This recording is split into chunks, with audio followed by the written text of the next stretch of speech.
सेबी ने आईपीओ लाने वाली कंपनियों के लिए डिस्क्लोजर नियम सख्त किए हैं। कंपनियों को आईपीओ के लिए की परफॉर्मेंस इंडिकेटर डिस्क्लोजर देने होंगे। निवेशकों को कंपनी की वैल्यूएशन और बिजनेस क्षमता के बारे में ज़्यादा बेहतर जानकारी और आईपीओ में ज़्यादा पारदर्शिता के लिए सेबी ने ये नियम बदले हैं। नए नियम 1 अप्रैल से लागू होंगे। दूसरी तरफ शेयर बाजार में गहराती गिरावट की वजह से कंपनियों की तरफ से आईपीओ के लिए आवेदन घट गए। सर, क्या नए नियम हैं, कैसे समझा जाए? और बाजार में जिस तरीके का तूफान मचा हुआ है, इसमें तो मुझे लगता है जो लाने का सोच भी रहा होगा आईपीओ, वो अभी ठहर जाएगा। हाँ बिल्कुल, बाजार का सेंटीमेंट तो खैर आईपीओ के पक्ष में नहीं, और हम देख भी रहे हैं कि आईपीओ के प्रस्ताव भी कम हुए हैं, गिरे भी हैं। और क्योंकि लिस्ट जो अभी फिलहाल में आईपीओ लिस्ट हुए हैं, उन पे जो नुकसान दिखाई दे रहा है कुछ बड़े आईपीओ आने वाले थे। टाटा कैपिटल के एक आईपीओ की बात चल रही थी, कुछ और बड़े आईपीओ आने वाले थे, वो रुक गए हैं। सेबी ने जो बदलाव किए उसमें एक महत्वपूर्ण बदलाव जानने वाला यह है कि कंपनियों को अब नॉन फाइनेंशियल डेटा पॉइंट्स भी बताने पड़ेंगे, और वैल्यूएशन और बिजनेस मॉडल के और कई जरूरी मैट्रिक्स सामने देने पड़ेंगे। कंपनियों को यह भी बताना पड़ेगा कि इन्वेस्टर्स ने जो सिक्योरिटीज और प्राइमरी इश्यूएंस किया पिछले 3 साल में, किसी को ऑफर डॉक्यूमेंट सबमिट करने से पहले जो ईसॉप दिए हैं, उनकी जानकारी भी देनी पड़ेगी। तो यानी अब सेबी किसी आईपीओ लाने वाली कंपनी को तात्कालिक 1 साल के आधार पर नहीं, बल्कि इसके पीछे जाकर भी 3 साल तक के आंकड़े मांगेगी, और उसके बाद आईपीओ।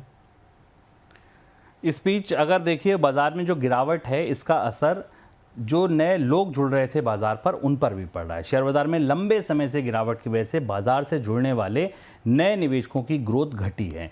जनवरी के दौरान 16.5 यानी 16.5 लाख नए निवेशक शेयर बाजार के साथ जुड़े।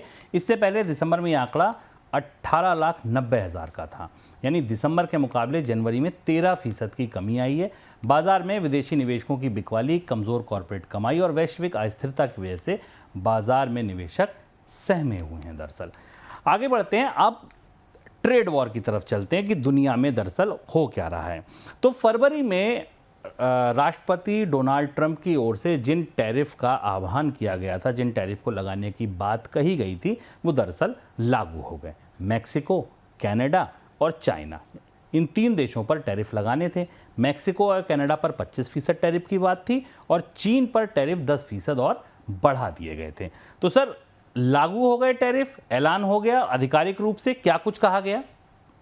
डोनाल्ड ट्रंप, ये उम्मीद की जा रही थी कि डोनाल्ड ट्रंप शायद इस टैरिफ में नेगोशिएशंस का कोई रास्ता खुला रखेंगे, पर जैसा हो रहा है लगातार उनके आने के बाद कि वो अपने फैसलों से चौंका भी रहे और किसी तरीके की का विकल्प नहीं छोड़ रहे हैं चीजों को में समझौते का। इसलिए डोनाल्ड ट्रंप ने 25% का टैरिफ कनाडा और मैक्सिको को दोनों पर लगा दिया, और चाइना को तो अतिरिक्त सजा दी। 20% का टैरिफ पहले ही लगाया गया था, जो लागू हो गया था। कनाडा और मैक्सिको पर तो टैरिफ रोक दिया गया था, और चाइना पर 10% का और भी टैरिफ लगा दिया गया फरवरी के बाद से। तो चाइना पर अब टोटल 20% का टैरिफ आ गया है, और इसके बाद अब पूरी तरह से ये ट्रेड वार की तस्वीर बाजार में बन गई है। ट्रेड वार शुरू हो गया है, और अब अमेरिका की अर्थव्यवस्था, बाजार, दुनिया भर के बाजार इससे सहमे हुए, इसे समझने की कोशिश कर रहे हैं। इसके साथ एक और महत्वपूर्ण बात यह है कि ट्रंप ने जितनी आतुर तेजी के साथ इन टैरिफ को अपने सबसे बड़े व्यापार पार्टनर्स के साथ, कनाडा और मैक्सिको, शुभम लंबे अरसे से, कम से कम 3-4 दशकों से अमेरिका के साथ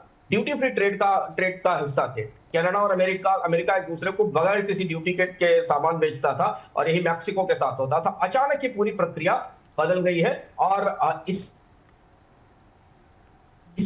माना जा रहा है कि रेसिप्रोकल टैरिफ भी आएंगे। ट्रंप उसमें भी कोई मोहलत देने वाले नहीं है।